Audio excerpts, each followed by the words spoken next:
Okay, welcome everyone to today's Beyond the Scope. It's kind of fun today. We're working with the Microscopy Student Council to talk about how to get a job in microscopy. So we've kind of put together a panel today on some different topics with 3 different speakers. So they'll be introducing themselves. I know Lisa wants to say a couple things first as well. Yeah, hi everyone, I'm Louisa. I'm the current president of the Microscopy Society of America Student Council. It's a mouthful. I just want to give you guys a brief introduction to who we are. First, our parent organization is the Microscopy Society of America. It's a nonprofit organization dedicated to promoting and advancing microscopy and microanalysis techniques across all scientific disciplines. The Student Council was established in 2017 as a chapter of the MSA with the same goals in mind, but for our focus, it's on student-specific needs for both technical and professional development. So stay in touch. This is our, we have social media platforms we're very active on. If you are familiar with us or not, if you're the least bit curious about microscopy and where that field can take you, we can be reached by email or social media. So I'm happy to talk afterwards as well for those in person. That's it. I just wanted to be as brief as possible there. Should we cut to allow all the panelists now? Okay, yeah. So for today's talks, we'll start off with a little bit of introduction of the speakers, a little bit about what they look for when interviewing different candidates. If you guys have questions during this, I like these to be interactive as well. So if you have questions anytime, feel free to just either raise your hand and we can unmute you for that, put questions in the Q&A, or if you're having problems with anything, let us know in the chat and we can set that up as well. So I know we have a couple people monitoring what's going on there. I'll try and pay attention to what's going on online as well. So yeah, we'll go ahead. Start with the Zoom panelists. Yeah. We'll start with the Zoom panelists. Yeah. So let's start with Rich. Rich, do you want to go ahead and introduce yourself a little bit and then talk about what you do with everything? Sure. Thank you to MSA Student Council. I've been a M&M attendee and MSA member for many years, going on 2 decades now.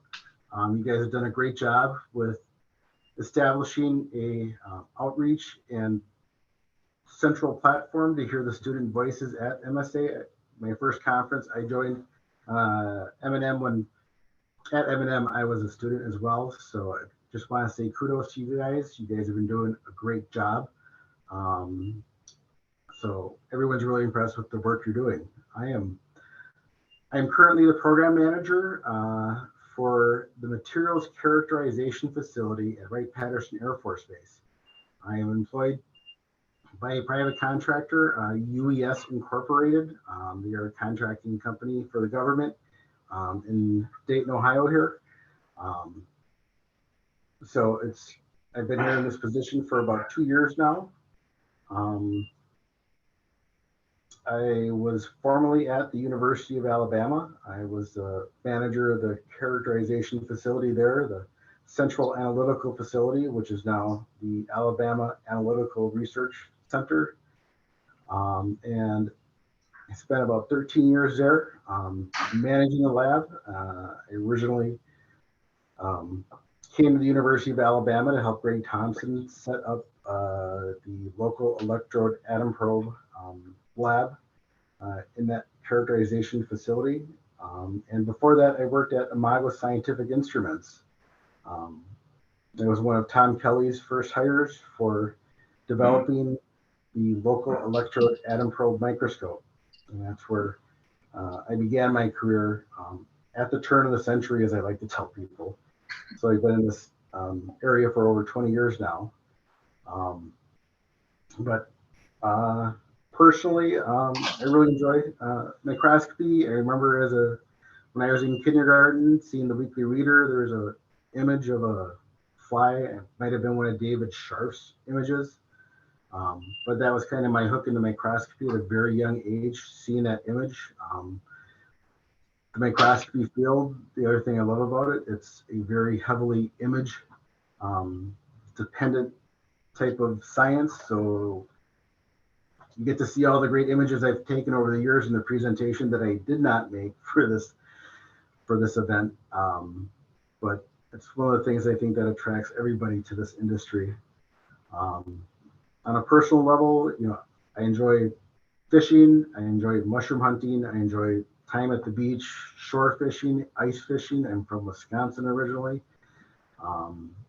And it's really been over the 20 years seeing the development in the microscopy field. Even 20 years ago compared to what's going on now, I think there's still a lot of really interesting work going on. A lot of advancements coming to the field, and seeing the whole computer industry and keeping up with the amount of data that's being collected and processed, and seeing all the different avenues where we have yet to go yet with analysis, with automation. I think there are so many opportunities out there. So any of these attendees that are looking for a job, the sky's really the limit. And I think you can get into any field, whether it's industry or academia or a government position, if you put your mind to it. And I'll just suggest that a little bit of ambition and really goes a long way. Showing some initiative, and I've got lots of advice, but I hope I didn't go over here my 10 minutes. I'd like to pass it on, and I'll be happy to discuss in more detail once we get into the roundtable. Rich, actually, if you could take just a couple more minutes to, if you're personally involved in some of the hiring at Wright-Pat, what stands out to you in the candidates who really qualify, really are great candidates for the position, and those who might be the opposite? Yeah, no, that's a great question. We had a FIB position open recently. We were looking for a senior level instrumentation specialist, someone that had some years of focused ion beam experience, application development. I thought I would get lots of applicants. I was very surprised that out of the 16 applicants I had, only 3 of them had the FIB experience. So first of all, it's going to be the experience that I'm looking for.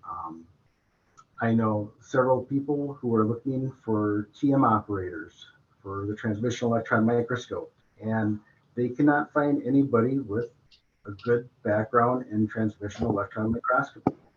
So, it's such a basic thing right now, but when I post those positions, I'm looking for that experience.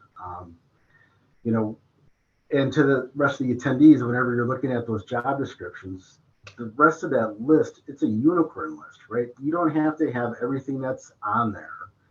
If it says it requires a PhD and you have a master's or a bachelor's degree, and you have that experience, you are qualified in my mind for that position. Experience really outweighs most of everything else except personality, attitude, showing a little bit of ambition, and being able to initiate on things. So it's, when I'm looking at my candidate list, the first thing that comes is the experience, but it's also their personality, their outgoing. How are they going to fit with the team?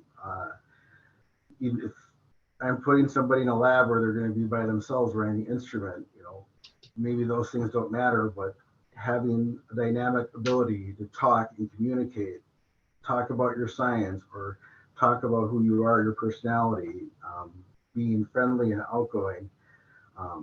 Those are all things I look for in a candidate as well. And as for the unicorn list, if I have 5 or 6 requirements on that list, if I'm hitting 2 or 3 of them, you are a viable candidate, which still the strongest one in my mind is that experience. So that's what I'm really looking for in a good viable candidate. Okay, thanks, Rich. I'd like to turn now to CJ.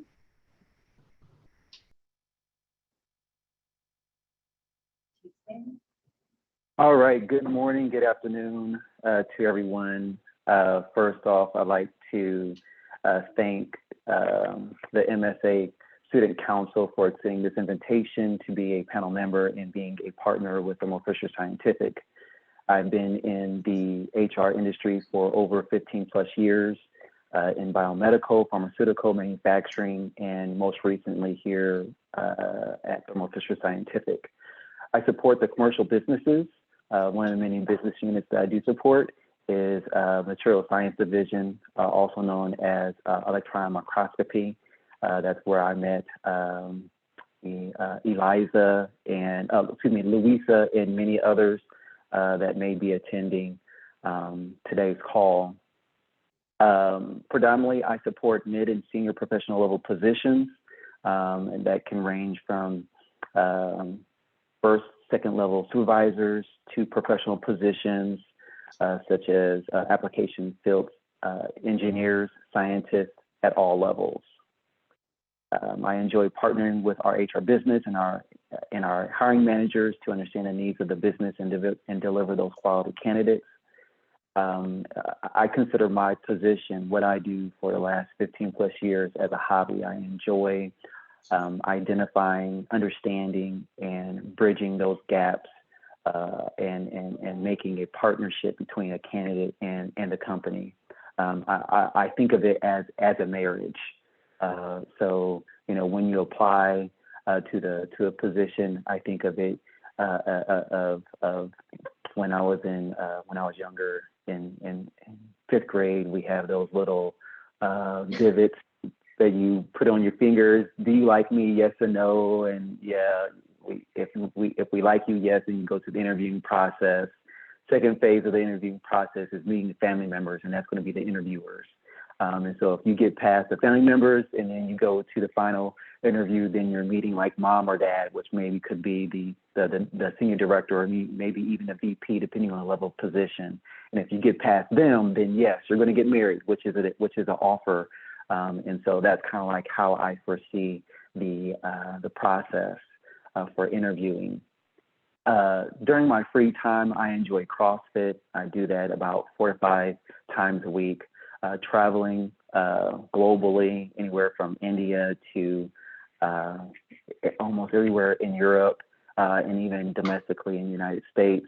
I enjoy riding and working on my Yamaha Raider. I'm a motorcyclist by heart, and then most importantly, spending time with family and friends. In the breakout session that we'll have, we'll talk about this, which is being prepared for the interview. And so, you know, in the interviewing process, I do listen for responses in the STAR format. STAR format is situation, task, action, result. I also listen to personal and professional growth and development. What is it that you want to do? Where are you right now? And what positions do we have open that could meet your needs and also the business's needs? In the breakout session, as I mentioned, I'll discuss how to prep for an interview based on my limited years of experience in human resources. I also would like to say that, and I mentioned this before, is really bridging that gap between the business and delivering on their needs. And then also understanding the candidate's needs, because in my role, yes, I do work for a company that's looking for individuals such as you with your skill set to fill those roles, but it's also very important to me to ensure that I understand what you're looking for, so then I can put you in or put you into the right position or connect you with the right hiring manager so that you are going to be successful in what you will do in the near future. Again, my name is CJ Carlisle. I work for Thermo Fisher Scientific, Senior Talent Acquisition Specialist. Thank you for your time. I look forward to speaking with you during the breakout session. Thanks, CJ. Amanda.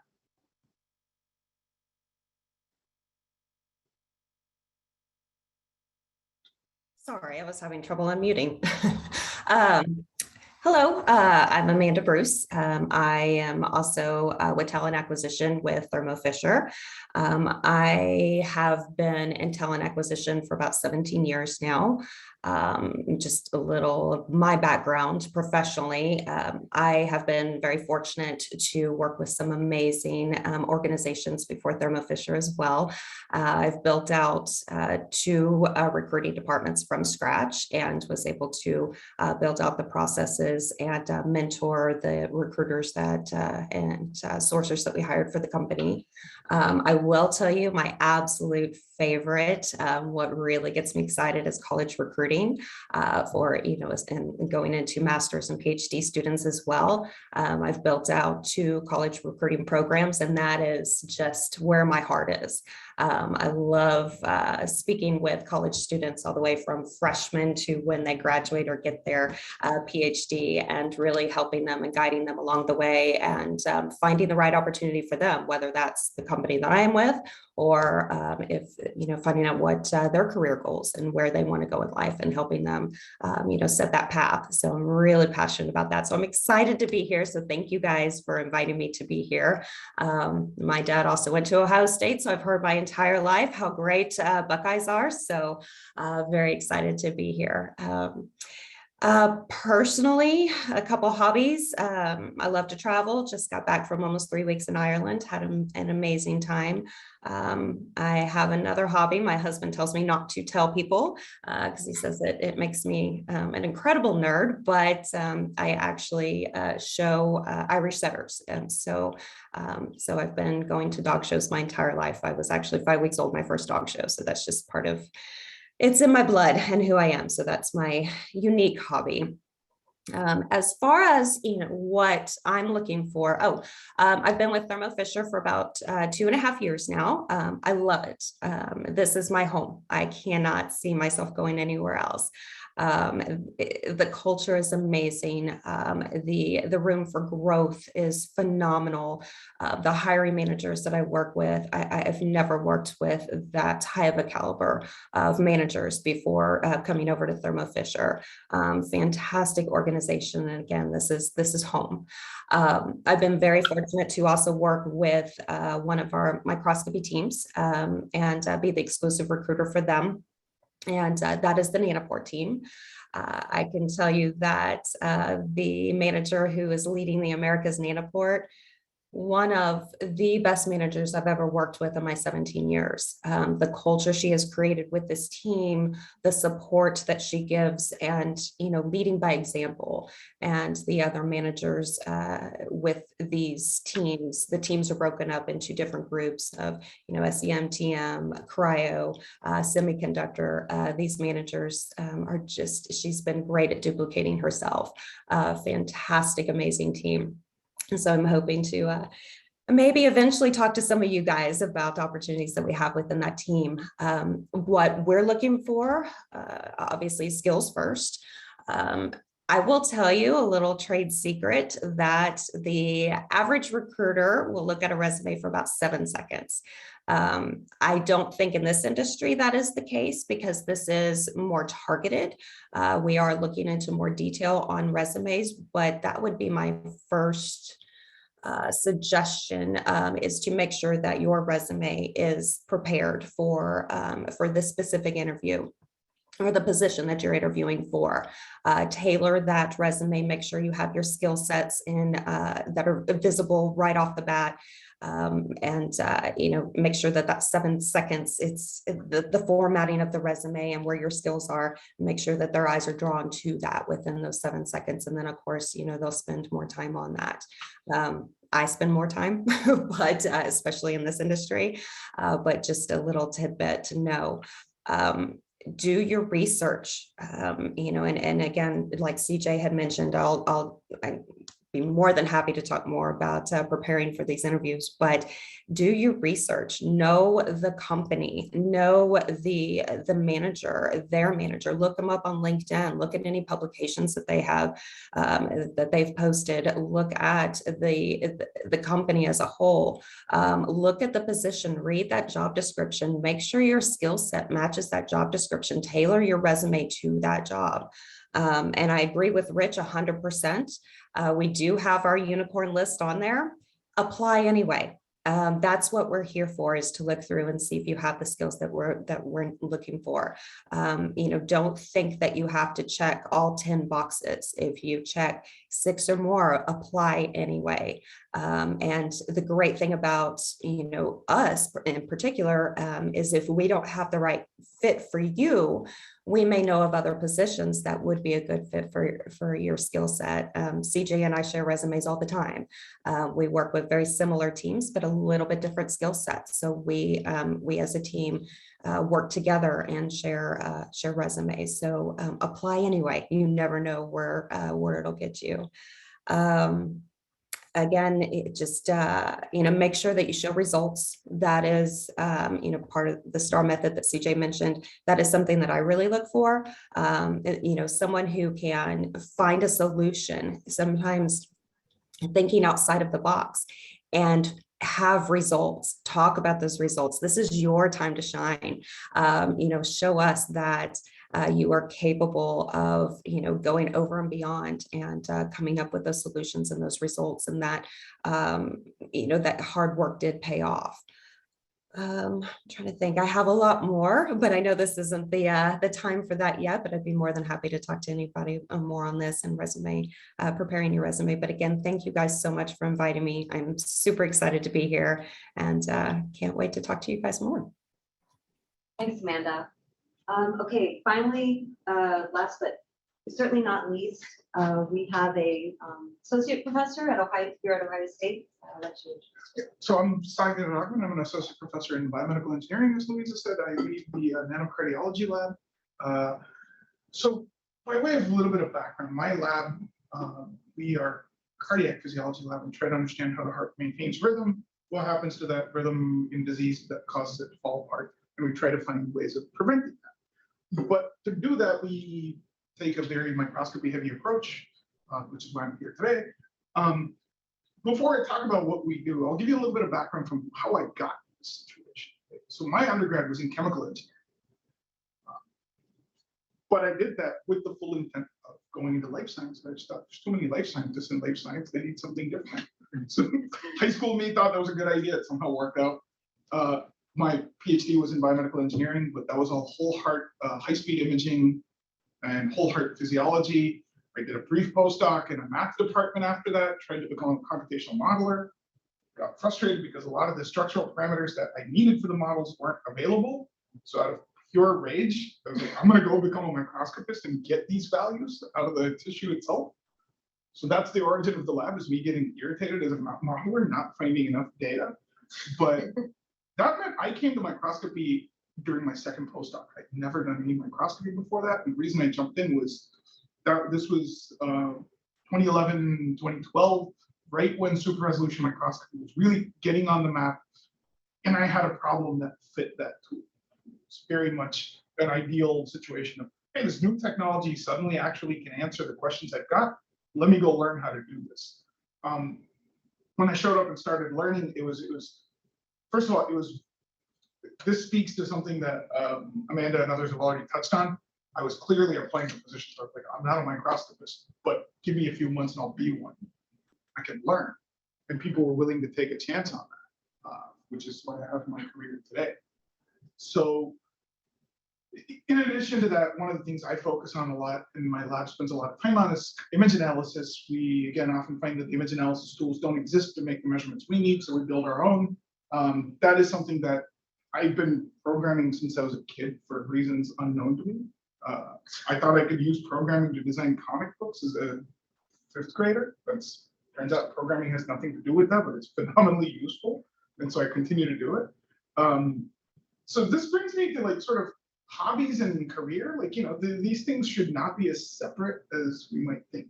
I love comic books. I'm a comic book geek. And I thought as a kid that I would someday write my own comic books and that would be part of what I do for a living. And do science in spare time as well. But turns out there's not enough time in one lifetime for that. But the skills I acquired along the way randomly have come in useful. And so my hobbies now tend to be more in the realm of do a lot of cooking and baking. I spend a lot of time doing martial arts, waving swords around, that kind of stuff. You know, just general fun things. And then but I try to let things cross-pollinate whenever if I see something somewhere that's useful in another place, I take it and use it. And so this brings me to like how I run my lab and what it's about. Like yes, we're ostensibly a cardiac lab, but we have a whole bunch of microscopy tools. We do a lot of different types of light microscopy, which means why don't we do other problems? Of course we will. If there's an interesting image to be had, we'll shoot a laser into anything, right? So we do some neuroscience, we do some cancer research. It's based on microscopy expertise gleaned doing the cardiac research. We build image analysis programs. We're happy to use it for any purpose. It doesn't even have to be image analysis. It could be data of any other type. Those economies, those efficiencies have been the story of my life. Taking things from one place and using it in another. I kid you not, there are things I've learned while baking cookies that have come in handy in the lab. And so this goes to how I hire people, right? So I hire people in two different ways. One, I'm hiring people for my research group, or as faculty member in the VME department and the Heart and Lung Institute here, I often get pulled into interviewing candidates for various campus positions. They could be like the directors of one of the light microscopy core facilities or technical staff there, fellow faculty members, things like that. There are obviously position-specific considerations that come into play. If you're going to be a director of a microscopy institute, I'm looking for a lot of leadership potential and skill, demonstrated leadership ability. Whereas maybe if you're joining the lab as a grad student or a postdoc, that is not as big a priority. But there are some things I always look for in anybody that should be hired into any position. One, I want to know that they have some level of planning in how they approach everything, including life. The question I always ask is, what's your plan for the next 12 months, 3 years, and 10 years? I want to see planning, but I also want to see flexibility, but I want to see that they're thinking on different timescales. I want to see signs of original thought, because that's going to make anybody more effective at what they do, no matter what the role. And I want to see a certain level of fearlessness, right? Like I don't, and particularly for academic hires, like into grad student or postdoc positions, they might not have any relevant skills. I don't always worry about that because these are positions where you're here to learn these skills. But I want to know that the person is not afraid of going into new waters and being a rookie in some other space. Those characteristics and curiosity is super, super critical. If the person doesn't show signs of curiosity, they're, at least for most of the roles I tend to be on the other side of the desk hiring, they are not going to be a good fit. And last, but absolutely not the least part of it is I only work with nice people. If the person across the desk rubs me as like this person might create conflict on the team or not be nice and helpful to teammates, yeah, they're not getting hired. Right? Like we want a collegial team. We want people to help each other before somebody even asks for help. Teammate should run over and say, "Hey, can I help?" Like that's the attitude we want on my teams, especially. And so I look for that. That is absolutely critical. So I'll stop rambling right around here and continue on. Thanks, Sai. Thank you so much for that. Before we move on to some practice with our panelists, I want to see if any of our attendees have any questions, either virtually or here in person.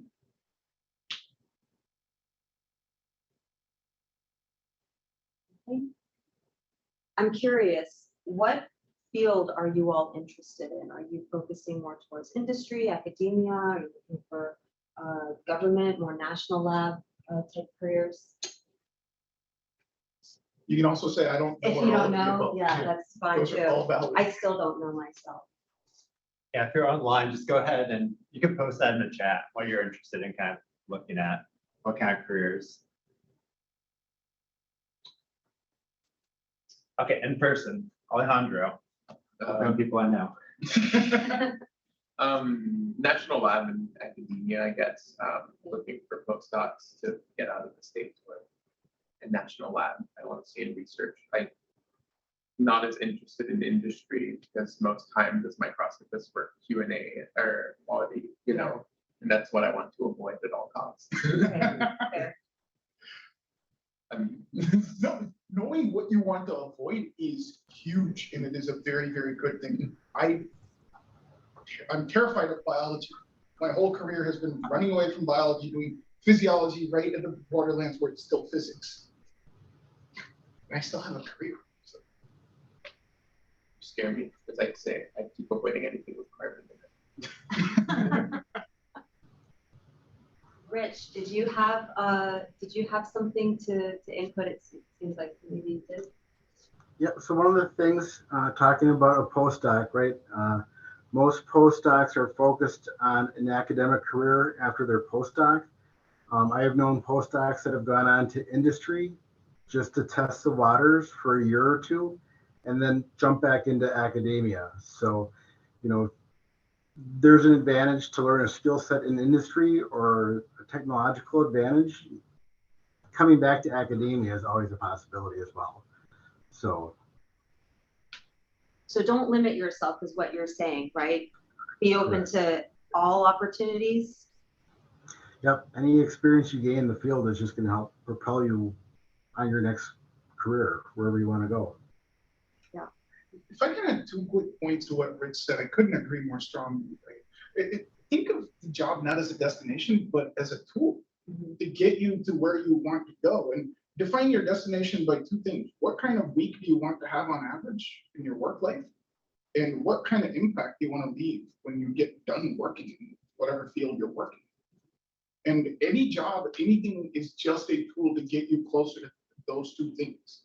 The ideal work week and the ideal impact at the end of the career. Are there any questions online? It seemed pretty quiet online. Okay, I wasn't sure if those 3 were from attendees or. Unless there's something specific, but yeah. No, The other thing I'd like to offer too, is I've seen a lot of industry that are interested in bachelor level candidates.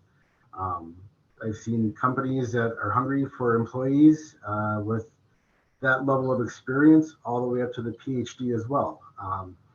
So to those that can go out and get a PhD and do a postdoc, you know, I'm proud of you that you guys have that skill set. For those that don't want to go that far in their academic career, there are opportunities out there for you as well. Going back to showing the experience, taking some initiative and showing a little bit of ambition. Don't let your degree of education limit you from those other opportunities in the career field. sorry, everyone online. I think it's fixed now. You should be able to put things in the chat. Sound like the chat is stale a little bit, but yeah, go ahead, guys. Done. I was just going to say, I agree with Rich 100%. We do have positions at the bachelor's level. But, you know, as Rich mentioned before, when you're interviewing, you know, show your personality, ask questions about the team culture and make sure it's a good fit for you. But we are willing to train with someone who has a great personality, who will work well with the team, who wants to learn, who wants to find solutions, who has that drive, who has that passion.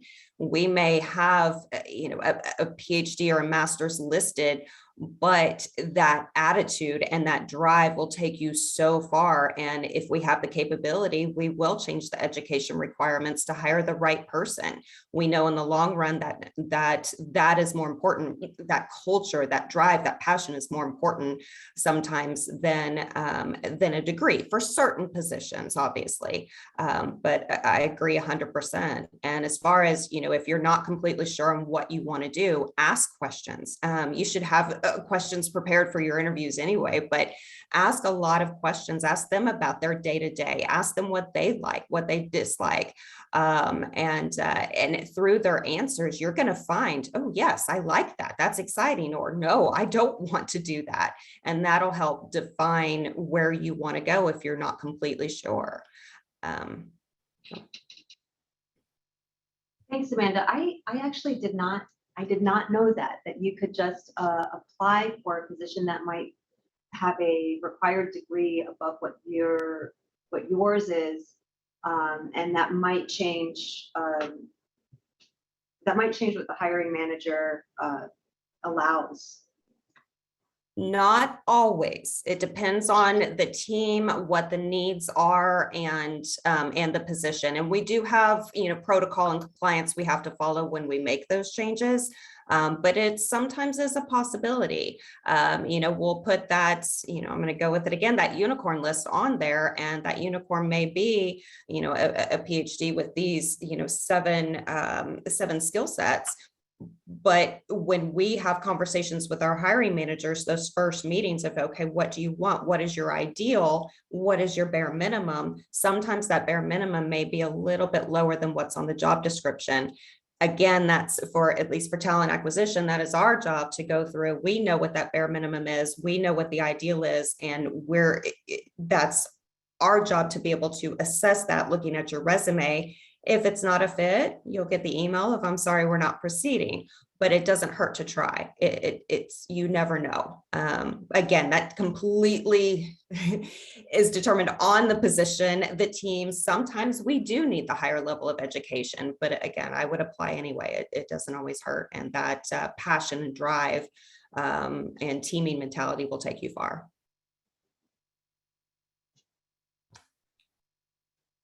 That's something, again, I've seen a lot of statistics that indicate that women and minority candidates tend to look for a much higher degree of match between their resume and the ideal candidate as described in the call out before applying compared to the general applicant. So be more, like, if you think you could learn the job and do it, apply for it. I can't agree more with Amanda. Everything's, yeah, that's super important. I'm so glad you brought that up, because that is something that I've seen a ton of research on that as well. And women feel like they have to check 11 or 12 out of the 10 boxes before they will apply. Don't do that. If you hit 5 or 6, apply. I don't know why that is, but I think women let a lot of opportunities pass because they don't feel like they're qualified. Let us make that decision. You don't know the insides. You don't know the bare minimums. Let us make those calls. Apply. CJ. Yeah, I was going to say that, I echo the sentiments, the responses of Amanda and Rich. My feedback would be that, and I heard this during the M&M conference when I was speaking to some of the students there, was that I don't have the experience. And so what I would encourage the listeners is to identify some of those transferable skills and what you're doing right now. So if your main focus at a PhD level is research, then you most likely have trained, you have most likely mentored, and those are skills that are transferable into a new position. And so don't underestimate the value that you could bring to an organization. One of the things that you want to do for pre-work is to really understand, review the job posting, and then also do your research on the hiring manager. I think someone mentioned that as well. So that would be my feedback so far. Thanks, guys. We do have one question in the chat. And all right. So the question, how would one go about finding core facility positions? They don't see many positions available in the common LinkedIn ZipRecruiter role. I think this also could be a kind of broadened question we haven't talked about yet, is where do you actually find those positions? I know, like, when I've looked for jobs as well, yeah, I've looked on LinkedIn, tried to look on different boards and stuff to try to find them. And I think I applied for a ton of jobs where I never heard anything back from. You're like, I think I'm qualified for this, never heard back or got it from it.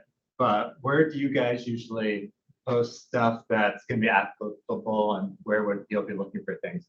This person is specifically looking for something more core facility wise. So what are your guys' suggestions for different places to look? I guess what I'll say is, like, most core facilities on average tend to be understaffed rather than overstaffed, but that does not mean the positions are posted because the system with the universities is such that posting a position is what you do when you urgently need to recruit someone. But there's always this simmering background level of if we found the right person, we'd open up a position and recruit, but we don't have the energy or the pressing need to go through the full recruitment effort right now in an urgent manner. So reach out to core facility directors on platforms like LinkedIn and just say, hey, this is what I'm looking for.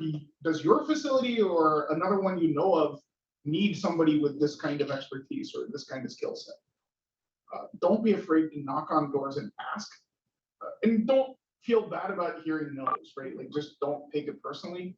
Be quite kind of, just Markovian in that, to use a mathematical term. So even if the job is not posted, send a letter of interest or resume anyway. Almost every job I have held was not posted at the time I started talking to them and saying, here's what I do. You want to hire someone like me? And it led to conversations, and it either plugged into an existing search or I opened up new searches, and these are common things that happen. And I've seen that happen for core facility directorships as well, other core positions. I guess for Yeah, absolutely. go ahead, CJ. Yeah, I was going to say absolutely. That's the basis of networking. It's not always what you know; it's who you know. And so, Amanda made a comment earlier about one of the leaders that she supports, and one thing that I did recognize at the M&M conference was that that leader is widely well known and networked. And so, I do encourage you to leverage individuals that you know. And to the other panelists' statement, reach out to those individuals, even if you don't know them. The worst case scenario is no. And so, you have to put on your sales and marketing hat to market yourself, to sell yourself in all phases of before you even find that particular individual that you want to network to, up into you getting that job. And it actually does not stop there, because once you're in that job and you want career progression, then you still are selling yourself. You're still marketing yourself. You're creating a brand for yourself in the organization. So it doesn't stop. So, networking is very valuable, and I encourage you to leverage the individuals that you have relationships with, and build a relationship with those that you don't, that you foresee that could possibly help you move your career forward.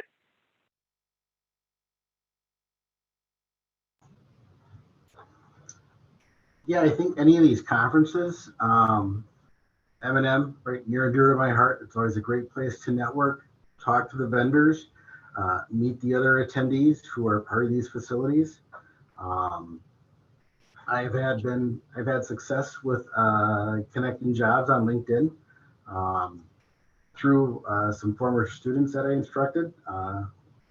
Very nice. So it's the Msa Job Board. I always look at that. I see many good positions open there. I don't see a lot of field service engineer positions open on that job board, but I know all these companies are in dire need of field service engineers. And if you like fixing things and have a technical aptitude, if you're a good computer person, you can build your own computer, and you could go get a job with any of these vendors. I think you could probably get hired tomorrow, because I know I am sorely missing many service engineers at my facility, and it always seems that there is a week or 2 week backlog to get people here.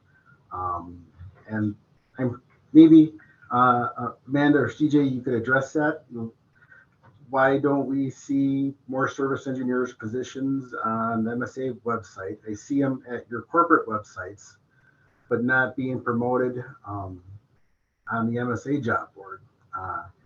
And it's funny sometimes, because I know a lot of companies that are desperate for service engineers don't promote there as well. It's but going back to the original point, So I can say, Rich, that we post all of our positions on our career site, and I can share that during our breakout. I have a slide for that. And Amanda, you may have to help me out with this one, but I think that the positions that we post on LinkedIn are normally going to be the ones that are hard to fill, where we are not finding the applicant pool through our career page. So I think that could be a possibility. So hopefully that answers your question. But we are always in need of field service engineers, field application scientists, and then you will always find those positions on our career site. And CJ, you have more FSE roles than I do. I don't have too many, so I'll refer to you on that one. But yes, by the time they reach LinkedIn, those are where pay attention and apply, because they're going to be positions that are a little bit harder to fill. We have I've got a FIB position, that was mentioned earlier, and we're struggling finding the right talent for that. So but I would echo, continue to what was said before. I know I'm backtracking, but I feel like it's so important. Continue to network, continue to reach out. That leader that was mentioned that I work with, we're already discussing positions for the first quarter of next year. So we're building a pipeline for that. There are positions that never get posted because we've had that pipeline built already. So be part of that pipeline, reach out to them. If they don't respond to you, reach out to the next. Not everybody's really involved on LinkedIn. They may have a profile, but they may not be as involved or check their messages as often. So reach out to the next, reach out to somebody, reach out to several people on the team. If you find an organization that you want to learn more about, continue to do that. And we share internally. We get messages, especially with this particular team, they get messages all the time. It's not always a fit for what we have, but this is a small community. Everybody knows everybody. And we do send these messages, these profiles to other people as well. So network is incredibly important. And if it's not the right opportunity now, you never know. Maybe you make such a great impression a year or two from now, you get a message yourself of, hey, we have this position open now. We would love to talk. So keep those options open, continue to reach out. And sorry to repeat, I feel that's extremely important. And we love it. We absolutely love to be able to network with you guys as well. Yeah, MSA has their focus interest groups. So if you have a specific skill set that applies to one of those, join one of the FIGs. You're going to meet other people in that group as well. That's a great way to start networking. There's a facility managers group. There's a FIB group, Atom Probe group, whatever you're interested or doing. They should have a FIG that will fit your skill set. That's a great place to start networking as well. The Tech Forum, the MSA Tech Forum I'm part of, another great place. We're looking for people to help volunteer, to help organize some of these events, have biannual meetings. There's a level of involvement that will meet however much time you have to offer. If you want little involvement, just join as a member. So there's lots of events and other societies, groups within each one of these societies, whether it's MSA or MAS, that is another excellent area to start networking as well. I actually want to echo something you said, Rich. The MSA focus interest groups is especially a great place for students to get involved, whether you are troubleshooting a technique that you're currently using, or if there's a new technique that you want to learn. These are small groups that meet, many of them meet regularly and are very receptive to technical questions. So they're eager to help young microscopists. So I highly suggest joining one of them. If you happen to be an MSA student member, it's only $20 a year. And as part of that, you can join a focus interest group for free. So you have access to, as I said, technical support in these groups, but to echo all of our panelists, another great networking platform. So I think before I move on, I want to give everyone a chance to, I guess, not final thoughts, but I would like to try to move on to the hands-on practice. Does anyone have any, I guess, mid-workshop thoughts before we start hands-on, more interactive portion? So are we able to separate into different breakout rooms? If not, We could switch to online and in person. Let's just start in person or Okay. all together. Yeah. And then as it just we can move apart. Okay. So I know that's online has dropped off a little bit. So Okay. let's So just do it all together. We can start we that can way start and with then that. Okay. and then we'll need to be able to go. So the overarching theme I've heard across government, industry, academia is that you guys, of course, you're looking for technical skills, but a lot of it is personality and drive and work ethic. But there seems, at least my superficial understanding in the differences between the three, is that there are some nuanced things that you guys look for in your potential hires. So resumes, for example, are mostly needed in industry, right? You don't see that much in Yeah, academia. I would be more interested in looking at CVs or like even an NIH style biosketch, the biggest determinant publication record. Okay.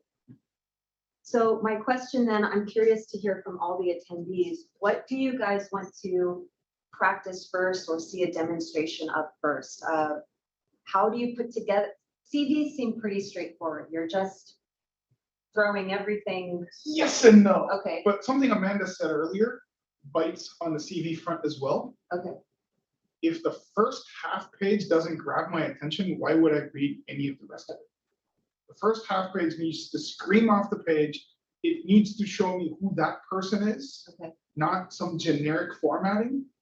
And in that half page, it needs to come across why that person would be of interest in the context of the jobs I have to offer. I see. Okay, so there is some overlap in presentation for CV and resume. Even something as rigorously formatted as an NIH biosketch, I probably have 10, 12 versions of it, depending on what the purpose is. So we've suggested attendees bring their resumes if they want some constructive feedback or practice their elevator pitch to a potential employee while you're networking. They have just a few minutes to engage and even remember what you've said especially if you're at a large conference and you're meeting a lot of people. So what is the overall consensus, at least in person? What would you guys most like to see demonstrated or practice first? Got a CV or resume you can tear apart right now. Okay. I mean, like what? Okay. Do you have one? Do you want me to? I didn't print it out. Were you gonna just take? No, I have to untrain. Oh, okay. No worries. Alejandro, sorry. Did Yeah. you wanna share it? Are you comfortable doing Sure, that? why not? All right, let's bring it up here. Online, if you guys wanna, Dan, do you want me to email this to you? Sure. Or You haven't, I do not have a jump drive, or and I do not have a dongle. I have one. All right, I can that go. was up. if you have HDMI. Yeah. or In the meantime, folks online, do you have a preference? Is looking at a resume critique a good start?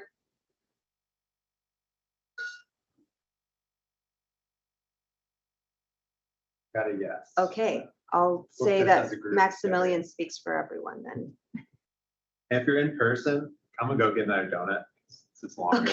So anyone else still wants to get more donuts? Let's there's break more down a donuts out resume. there. Great, thanks, Brian. I like that. Wait, there were donuts if we were in person there? If you're in person, yeah. You should have made Why the am I drive, Rich. virtual? I didn't even know that. 45-minute drive. I got enough donuts. There were should be some left over as well. So if you drive over and back, you want to come to Columbus for the weekend.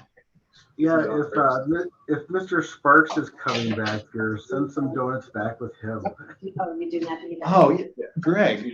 Yeah, Greg's That's right here. on, right? So Greg's gonna back to the base. Send donuts with him. Dr. Sparks, I'm sorry.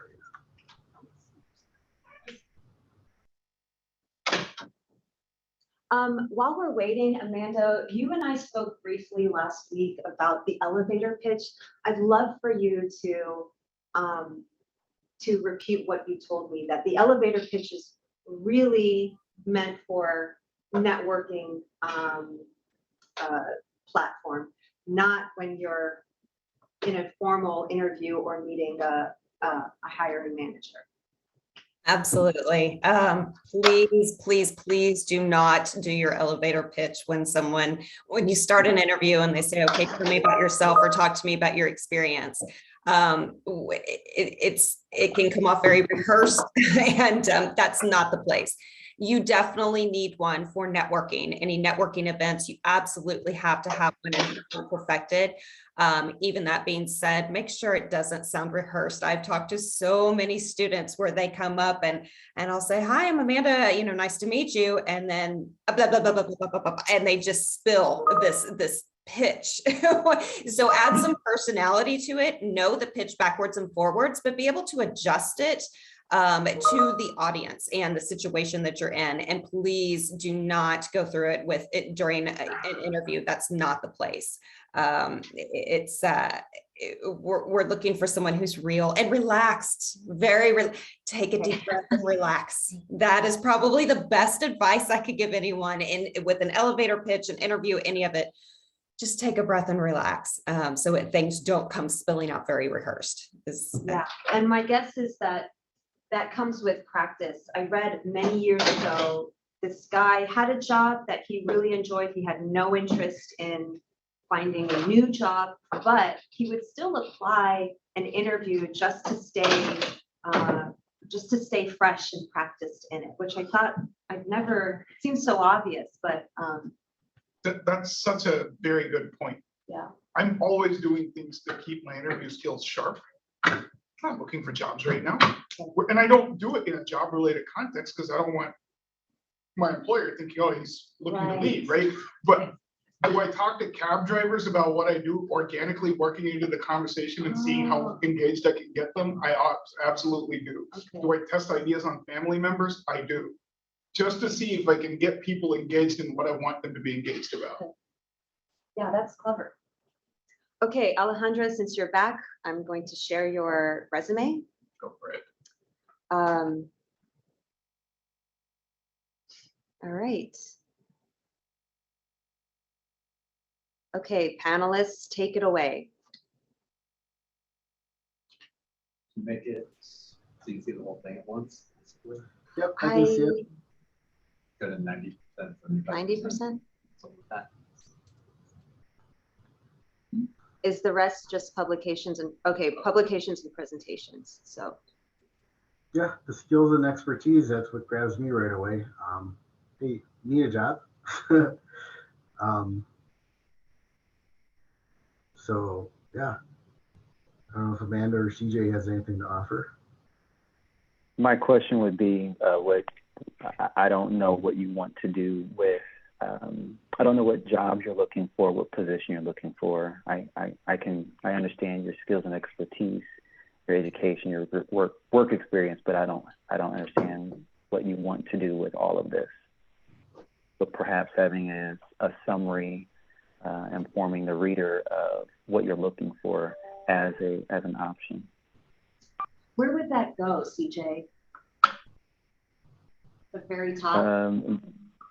Yeah. Normally the summary is at the top. Another way you could. Oh, I'm sorry. Go ahead. Why do we need the purpose if we're applying to a specific job? Like if you're so pressed for time and real estate on a piece of paper, why do you need a purpose if I'm applying to a specific job? I'm like, oh, I need the qualifications. this is, I mean, To me, it tells me that you understand what the job is. okay, If the purpose is written right, it's like, oh, the person knows what the job is, they're playing with good understanding and logic. gotcha. Because we often get applicants. I'll use a specific example. We're interviewing candidates for a lab manager position right now that involves a lot of mouse colony management. And we got a couple of candidates that on paper had some strong qualifications. We get in the interview and they're surprised to find out there's mouse colony management, even though that was in the job description. And they had no idea what we were talking about when we said mouse colony management. Gotcha. Just say the interview ended in Yeah. 10 minutes and that wasn't good. Gotcha. All right, thanks. Amanda. Yeah, you- I echo that. Oh, go ahead. Sorry, CJ. Sorry. I echo that. Your resume is your marketing collateral. So being able to express what you're looking for and how you'll be able to make a contribution to that position that you're applying to. That would be my feedback.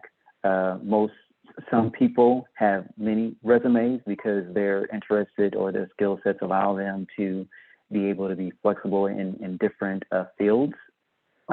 So you may not want to put a summary on all of your resumes. Just really depends on how specific or general you want your resume to be. I always recommend a specific resume for the position that you're applying to. I was kind of wondering, how long should that actually be? Yeah. 'Cause I think when I applied for jobs, I've never added that in. Maybe that's a bad thing on my resume as well. But you said there's like 7 seconds where someone's looking at a resume for. How long could that actually be for someone to actually look at it? I would keep it short and sweet. Very short and sweet. I may stand alone. That's not something that I necessarily look for on a resume. But if I will tell you, in positions that I've applied for in the past, if there was a job that I really wanted, I was extremely interested in, I would put a summary in there. I would make it, 2 to 3 sentences, but really just right there, targeted, highlighted. This is who I am. This is what I'm looking for. Here is my experience to show you. You've got about 2 to 3 sentences to show them I am the right person for this position and this is why. So very targeted, short and sweet. You don't want a long paragraph on there because you're right. We don't spend that much time until you catch our attention. Now, again, once you catch the attention, we will go through the resume in detail. Another way about that, one thing with that I see all the time, if you have a summary, objective, purpose, make sure it is correct for the job that you're applying for. I see it all the time of, somebody applying for maybe a field service engineer position, but they have sales in their objective, or, well, I mean, there is some sales to that, but something completely different from what they applied for. That's an immediate, they're gone. Or cover letters. I cannot tell you how many cover letters I get where they don't update it, or they've got the wrong hiring manager in from the prior application that they had. So I would, my computer just went black. Make sure it is updated. If you're going to include it, make sure it matches the job that you apply for. If you don't want to include it, send a personal email with your resume with a little bit, maybe you can get away with 5 or 6 sentences, a quick summary there, or a cover letter. I don't always read cover letters all the way through, but I can tell you I have made a hire because of a fantastic cover letter that I saw probably 8 years ago, and I still today remember it. So there are some other variations that you can do with this as well, but you do want to find a way to say, I'm the perfect candidate for this position. This is why I want it. Here is my skill set. I have a question about cover letters. So is it recommended to send it as an attachment or as a part of the body of the email about the cover letter and how you're interested in the book? Did you guys hear that question? The question was, Yeah, the question was how to send the cover letter. Should it be an attachment to an email or as part of the application packet? And I guess that depends on what position you're applying to. and how you're applying, right? I will tell you, and this is something that I've been seeing more and more lately, they put their cover letter first and the resume follows. It almost forces them to look at it, because if it's a separate attachment, we may or may not look at it. Again, keep it short and sweet. We don't want, a 3-page cover letter, but you can put it ahead of your resume as the same attachment. Are there other questions online, Dan? Yeah, I saw a question. Where do you stand on having a picture on your resume? Amanda. Yeah, I don't see the point. Like, I'm not put off by a picture being there, but it's like, okay. It's like, I ate 7 donuts last week is equally relevant to me as the Eating a picture. donut. Amanda, you had a strong reaction, it looked like. I agree. I don't know what purpose it serves. It's not so much a put off. I just personally don't like it. Yeah, if talking about pictures, I'm going to go to your LinkedIn profile, and if I want to see a picture, I expect to see a picture there. Yeah, good point. I will say, a place where a picture made me look at a candidate and go, I want to hire this person. It was not a picture of themselves. This was somebody whose business card was just an image they'd taken on a microscope, and then on the backside was their name and a QR code. But the image was impressive, right? It was a hard image, well done. I was like, that's a badass candidate. I want that person on my team. They went into plant biology, which is a problem, but their problem. Okay, so back to Alejandro's resume. What stands out that that you guys like about it? Because that's helpful to know too, not just what could be done better, but what was done well. The skills are number one. That's fantastic. I love that. That's going to grab your attention right then and there, and you're going to be able to look and decipher if this is the right applicant for your particular role. You want that right at the very front, skills and how you can contribute any successes that you've had depending on the role. Is that the primary thing, that when you're taking 7 to 15 seconds scanning a resume, is it really the skills that catch your eye first and that you look for? Yes, me personally, and everyone else may disagree, but I'm looking for the skills first. I'm looking at their education, and then I'm looking at longevity for each position and how many positions they have. That's kind of what I personally go through. But again, that's just me. Everybody else may have a different method.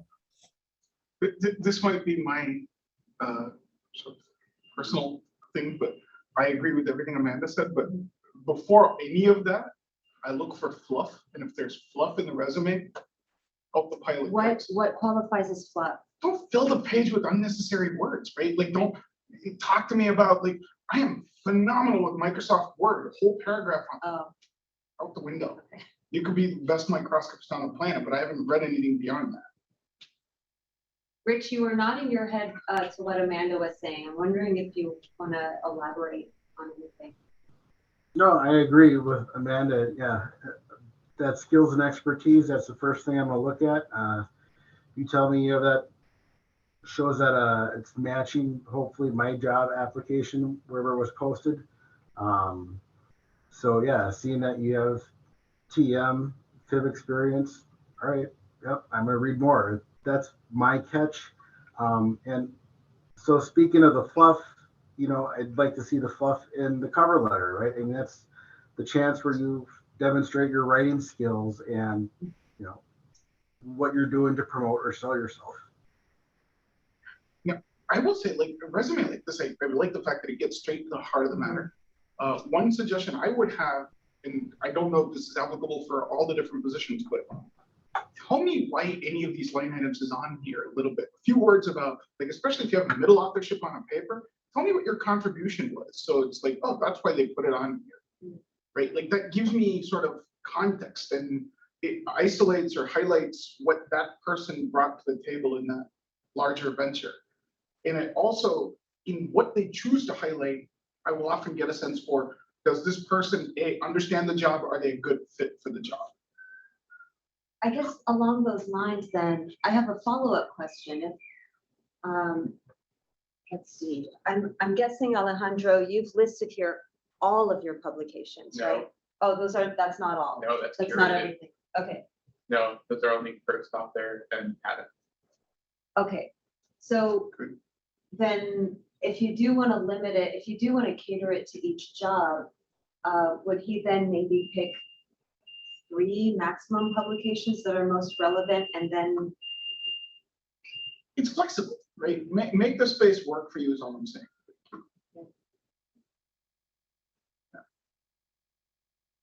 Yeah, I think the publications are important for specific positions, especially if you're first author or even second author. But again, what the previous panelists mentioned, use it according to the length of how you want your resume. But I also think that, you know, the publications and presentations on here are absolutely great. Because it says that you're a leader, you're not afraid to be out in front of a group of people and being able to present. So especially if you're going to be in a customer facing position, this that would be a good experience to have on your resume and then translate that in the interviewing process. Interesting. I spoke with someone not too long ago about the differences between applying for an industry and an academic position. And their personal experience during the industry interviews was that the interviewers could have cared less about their publications. So I'm wondering, is that still something important to add on to include in your resume? I think it depends on the position, because if your interviewers are in the same industry that you're in currently, or academic field that you're in, then they're going to, you know, geek out over that. And so again, it just really depends on the position that you're applying to, and then the audience that's going to read your resume. Okay.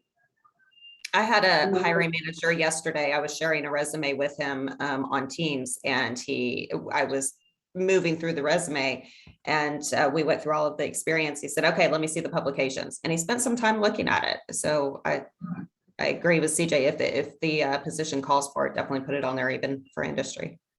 Okay, good to know. Any other questions online? There's a question about LinkedIn. So yeah, I guess we talked about that a little bit. I assume we talked about the photo on there. LinkedIn got brought up, right? So someone was asking, how important do you feel a LinkedIn profile is for getting hired?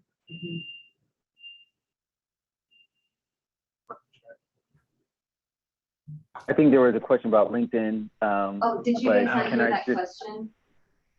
Yeah, didn't hear it, but can I just make one more comment about Alejandro's resume? Yes, please. You know, formatting is key, and then being because that reflects, you know, a level of detail orientedness. So just having everything aesthetically pleasing to the eye, and then also your fonts don't have too many different fonts. This is well formatted. I can see at least 3 different fonts, which is not confusing. It reads well, and it doesn't seem like there's a lot of fluff or garble in here. It's all substantive information that I can take away to say, hey, yes, this person is possibly a good fit for the skills that we're looking for, the position that we have open. Thanks, CJ. I'd like to know where you stand on including publications which are in preparation or submitted. Should those be included? About next feedback. So from my perspective, you can put those in, especially if they are already submitted. The question was, what is the feeling about including publications that are either, you know, under review or in submission or somewhere in preparation stage, they're not accepted yet. You can add them, but in general, my thought is, and I know this, you know, the earlier you are in your career, the harder this rule is to apply, but choose the papers you put on there because they matter for the job you are applying for, right? There are, to use my lab's research as an example, sometimes certain student might highlight a certain paper because, oh, it led to a clinical trial for a new drug and I'm applying to a pharma company, they will care about that. But the imaging in that was stump standard. So if they're applying to an imaging position, that paper goes out the window, gets replaced with something where the imaging was cooler, something new was done. It's sort of, what is it doing on the page to get you the job is the filter for me. So do the other panelists have any feelings on in-process publications being listed? Does it take 7 seconds to look at a publication? I mean, I don't know, like if it, I mean, for industry, what does it matter if the publications other than to show that you published? It's obligatory in space that you need. But it depends on the industry position. That's true. It also Right. helps us. It helps us to see your expertise and where you excel as well. So it is something that we do look at. Maybe not always maybe not as in depth as academia, but it does. You know, if the skills aren't outlined real well, I will go down and look at the publications to try to find those skills there. So it does make a difference. Everyone's going to be a little different on how important that is. Some of my hiring managers love it. Some of them, it is 7 seconds. So it just depends. Amanda, CJ, maybe you can Exactly. answer this. Sorry, Rich, go ahead. So looking at the publication list, if I was applying for an academic position, I might have my DOI listing for each one of those papers. How important is it to have it on there? It seems like a duplicate. You've already have the paper on there. I can just cut and paste that and go to that paper. Is that important for you guys to see that hyperlink? I think some of my hiring managers would appreciate it. Me personally, not as much, because I'm not a oh my gosh, I can't even say it. I don't do what you guys do. Wow, it's already been a long morning. So me personally, not as much, but I know hiring managers, if they have the time, they will definitely go and take a look. Probably not as important on our side though. Dan, you wanted to. Yeah, on the submitted ones, I think I've never, when I was applying for stuff, I never included those. I thought it fell somewhat under fluff. But I'm wondering from actually the hiring people side, if you look at that and it says submitted or something, do you take that into account much, or is it kind of thought of and with respect? If somebody's going after like a Nature or Cell publication, it might be in review for 2 years, right? For them to list that on the CV as something in process, totally acceptable for me. But don't do it willy-nilly. Like it has to be carefully thought out, and I would be more cautious putting that on there than a published paper. But it doesn't matter whether it's published or not. The first rule is, does it belong on that page for that purpose? Okay, we have another question from Brian online. Would a teaching experience section help when applying to something like an industry scientist position or maybe a lab manager position, or is that best left out? Maybe Sai, we'll start with you. I know teaching is probably most important in academia, but for the jobs Brian specifically laid out, like a lab manager position, what? It depends. With a lab manager position, we could be hiring for somebody who might have responsibilities training other people. So then, yes, that will matter to some extent. And also maybe a core facility lab. Absolutely. Yeah. But in all these, it's also, when you say teaching experience, what kind was it? Did you design curriculum? Did you only teach? Did you get evaluated? What can you say in tangible terms about the quality of the work that makes it valuable to me? Because just saying I taught, like, okay, you know, I've taught also, but doesn't say anything about the quality and the relevance. How important is that in government or national labs and also in industry? Rich, I'll let you go first. Yeah, I think having that listed is great. It shows that you can communicate to a large group. You know, any sort of community type service like teaching, right? Just a general broad description, I guess. Seeing volunteer experience, members of being a member of any sort of professional society. If it fits within this one page, you know, it's all stuff that I will look at and take into consideration. It's nice to see the publications, the most high impactful publications that you have. The presentations, maybe, you know, I can go back and look at the proceedings, but I can't see the content of any of those presentations. But knowing that they're there, I may ask to see, well, show me that presentation. So, but yeah, having that teaching experience on there, community outreach, I will look at, and that's one of my evaluation criteria. CJ and Amanda, I guess in industry, would teaching experience be a transferable skill to, like what Rich said, shows communication across levels of expertise? I think it's the same thing that's been discussed. It depends on the role. I mean, I have an application scientist role where part of it is teaching. It's teaching customers the instruments and the techniques that are used. So it's something good to see. It shows that they have good communication skills. It shows that they're not afraid of, you know, speaking in front of others, that they can, that they have that component that we're looking for. But again, I think it just depends on the position. For those application scientist positions, absolutely. For I don't know, CJ, you can speak to this more, but for more of our application development, I mean, it doesn't hurt, because again, it shows that they can speak to people, which we translate as they could speak to customers. But I wouldn't put as heavy of an emphasis on that type of role as I would on an application scientist who's going out to customer sites to educate, teach, demonstrate on the instruments and the techniques. Yeah, most definitely. I echo everything you say, Amanda. I think that it's not necessary to have a teaching experience section. It would fold into the work experience as a bullet.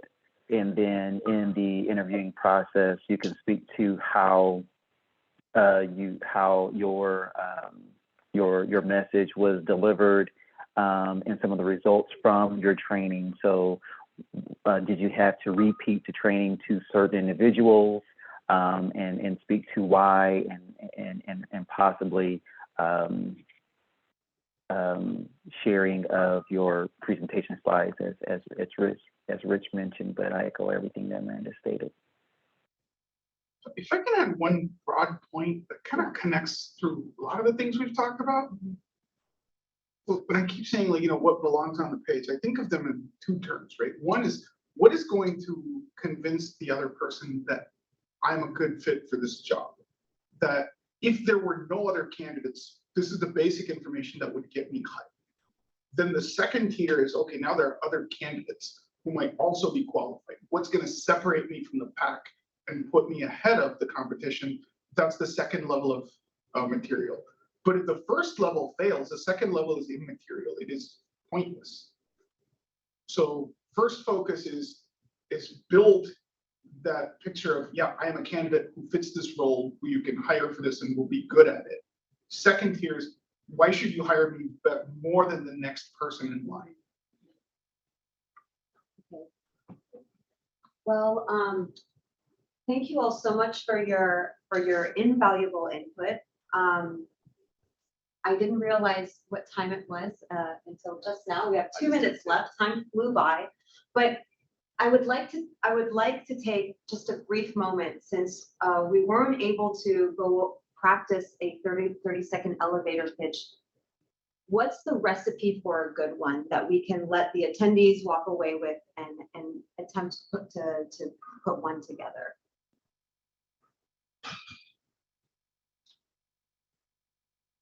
My 2-word and a bit of advice, plain language. Avoid jargon. Okay.